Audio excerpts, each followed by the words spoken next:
নিমিষতে নোহোৱা হ'ল আব্দুল কৰিমৰ পৰিয়াল। ঘৰখন শূন্য হৈ গ'ল একে নিশাই। ধাৰাসাৰ বৰষুণেই কাল হৈ আহিল। ভয়ংকৰ ভূমিস্খলনৰ ফলত কৰিমগঞ্জ জিলাৰ বদৰপুৰত একেটা পৰিয়ালৰ 5জন লোকৰ মৃত্যুৰ খবৰ আহিল। আব্দুল কৰিমৰ পৰিয়ালটোৱে নিশা ধাৰাসাৰ বৰষুণ দি থকা বতৰত ভাত পানী খাই শুই আছিল।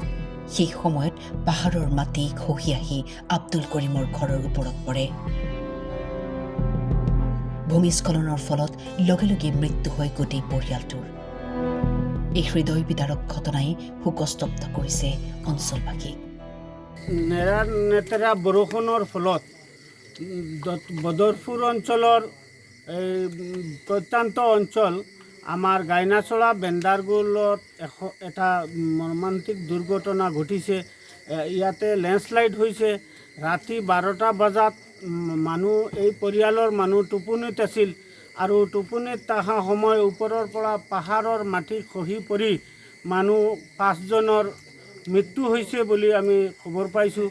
এতিয়া ইয়াতে স্পটত আহিছোঁ, আহি দেখিছোঁ কি আমাৰ SDRF, NDRF আৰু প্ৰশাসনৰ লোক আহি উপস্থিত হৈ এই উদ্ধাৰ কাজ চলাই আছে। আজি যে এই সপ্তাহবোৰ যে বৰষুণ দি আছে, এই বৰষুণৰ ফলে এইফালে আমাৰ ফ্লাড হৈ আছে গোটেই এৰিয়া আমাৰ এইফালে, আৰু পাহাৰী অঞ্চলত লেণ্ডশ্লাইড হৈ আছে, মাটি খহি পৰি আছে, মানুহো জীৱনৰ বহুত গতি আছে।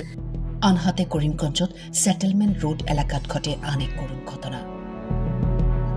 চাহিল আহমেদ নামৰ যুৱকজনে বানপানী হোৱা বাবে ইনভাৰ্টাৰ ওখ ঠাইত নিব গৈছিল। ইনভাৰ্টাৰৰ প্লাগ খোলোতেই বিদ্যুৎস্পৃষ্ট হৈ মৃত্যুমুখত পৰে চাহিল আহমেদ। যুৱকজনৰ মৃত্যুত গভীৰ শোকৰ ছাঁ পৰে সমগ্ৰ এলেকাত। কৰিমগঞ্জৰ পৰা সৌমিত্ৰ দাসৰ ৰিপৰ্ট টাইম।